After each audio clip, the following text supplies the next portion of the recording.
तो मैं एक्सपेक्ट कर रहा हूँ कि आप अच्छी तरह समझ के अपना प्रोग्राम कर रहे हैं।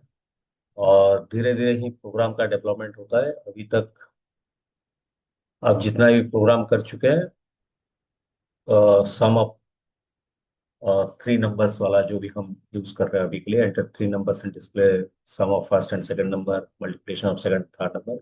तो ये थोड़ा बाकी प्रीवियस तीनों से थोड़ा अलग है। तो हम ट्राई करते हैं इसको सॉल्व करने के लिए।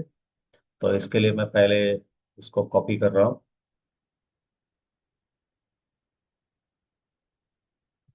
और कॉपी किया, नेक्स्ट स्क्रीन में चले और यहाँ पे मैं इसको पेस्ट कर दे रहा हूँ। ठीक है।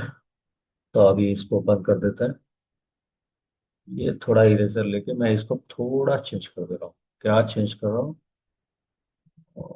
एक्चुअली इसको मैं चेंज कर रहा हूँ यहाँ पे थ्री वर्ड में नहीं डिस्प्ले करके हम ट्राई करते हैं थ्री को नंबर पे डिस्प्ले करने के लिए। ठीक है।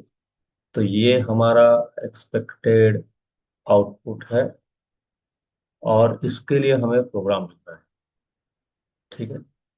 तो वही सेम प्रोसेस आपका हैश इंक्लूड std io.h आएगा। Hash include std io.h, then word में सेम पांच वेरिएबल आपको डिक्लेयर करना होगा। Int a comma b comma c comma m comma s. तो यहाँ पे कोई फर्क नहीं पड़ता है कि वेरिएबल का ऑर्डर क्या है। इसके लिए मैं थोड़ा चेंज करके लिखा हूँ प्रिंटफ। तो यहाँ पे देखिए एंटर थ्री वर्ड नहीं आएगा, जैसा लिखा हुआ है ऐसा ही आएगा। नंबर पे लिख रहे हैं एंटर थ्री नंबर्स।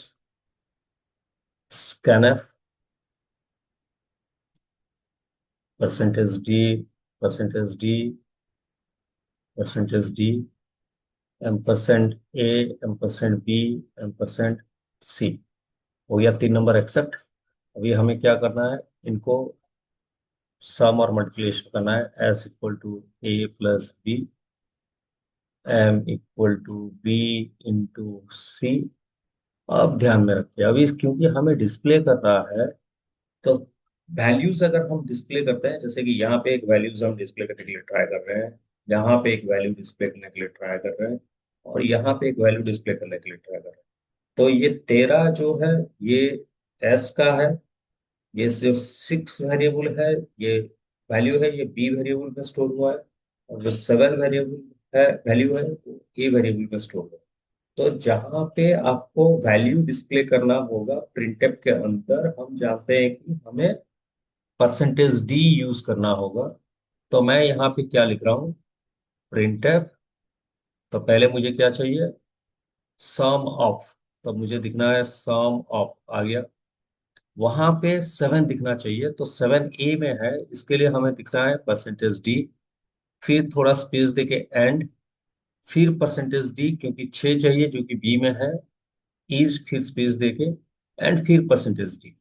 और स्लैश एंड न्यू लाइन के लिए तो पहला परसेंटेज डी ए का आंसर है, सेकंड परसेंटेज डी बी का वैल्यू है, थर्ड परसेंटेज डी एस का वैल्यू है। तो अगर हम इस तरह लिखें तो ये sum of seven and six is 13 दिखाएगा। तो नेक्स्ट मल्टीप्लिकेशन भी उसी तरह हो। तो प्रिंटफ मल्टीप्लिकेशन ऑफ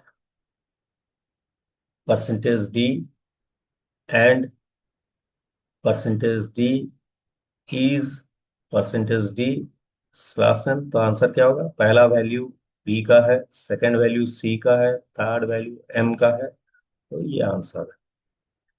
ठीक है।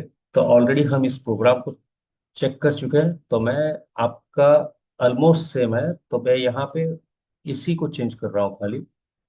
तो यहाँ पे जो फर्स्ट लिखा हुआ है इसको हटा के हमें क्या करना चाहिए, परसेंटेज डी। सेकंड जो लिखा हुआ है उसको हटा के हमें करना चाहिए परसेंटेज डी। और दो वेरिएबल हमें उसको दे देना चाहिए, एक है ए कॉमा बी। उसी तरह हम यहाँ पे चेंज करेंगे, सेकंड में चाहिए हमें परसेंटेज डी, थर्ड में चाहिए हमें परसेंटेज डी, और लास्ट में परसेंटेज डी ऑलरेडी है, तो यहाँ पे आएगा B comma c comma M. तो अभी हम इसको रन करके देखते हैं। तो एंटर थ्री नंबर्स, 7, 6 और 4 था। तो हम जो एक्सपेक्ट कर रहे हैं वही आंसर आ रहा है। तो ये है एक्चुअली आपके प्रोग्राम लिखने का प्रोसेस। तो जैसा मर्जी एक्सपेक्टेड आउटपुट में आप उसी तरह लिखिए और उसी तरह आंसर आएगा। तो बहुत टाइम क्या होता है, स्टूडेंट्स क्या करना चाहते हैं कि पूछते हैं कि हम क्या यहाँ पे कैलकुलेशन नहीं करके डायरेक्टली हम आंसर डिस्प्ले कर सकते हैं क्या। सपोज मैं यहाँ पे आंसर कैलकुलेट नहीं करना चाहता हूँ, तो यहाँ पे कैलकुलेशन नहीं करके तो कहाँ पे करें। अगर कैलकुलेशन यहाँ पे नहीं करना है तो यहाँ पे तो वेरिएबल बेकार में क्यों रखें, इसको भी हटा देते हैं। और हम चाहते हैं कि डायरेक्टली हम यहाँ पे ए प्लस बी लिखें, तो काम करेगा क्या। आंसर है हाँ, ए प्लस बी यहाँ पे लिख सकते हैं, और यह आंसर भी डिस्प्ले करेगा बी इंटू सी। पहले चेक करते हैं। तो मैं दिया 7, अभी थोड़ा नंबर चेंज कर रहा हूँ, 7, 8, 5। तो आपको आंसर मिला, बट इट इज, ये एक अच्छा प्रैक्टिस नहीं है। रीजन ये है कि अगर आपको मल्टीप्लिकेशन या सम और किसी प्रोग्राम में और प्रोग्राम के अंदर और कहीं जगह पे जरूरत होगा, तो आप दोबारा कैलकुलेशन करना पड़ेगा और उसको रीयूज नहीं कर सकते हैं। इसके लिए बेटर प्रैक्टिस है कि रीयूज करने के लिए, या अच्छा तरीका यह है कि आप उसको एक वेरिएबल में स्टोर कीजिए और उस वेरिएबल को डिस्प्ले करें। लेकिन सभी तरीका आपको जानना जरूरी है, इसके लिए मैं आपको ये बताया। तो अभी तक हम जितना भी कर चुके हैं, एक ये नंबर हम चार एक्सपेक्टेड आउटपुट, ये चार फॉर्मेट यूज किए थे एक्सपेक्टेड आउटपुट के लिए, और चारों को हम आंसर डिस्प्ले कर चुके हैं। तो आप अभी तक प्रैक्टिस कीजिए अच्छी तरह, और नेक्स्ट नंबर पे चलते हैं नेक्स्ट वीडियो में। ठीक है।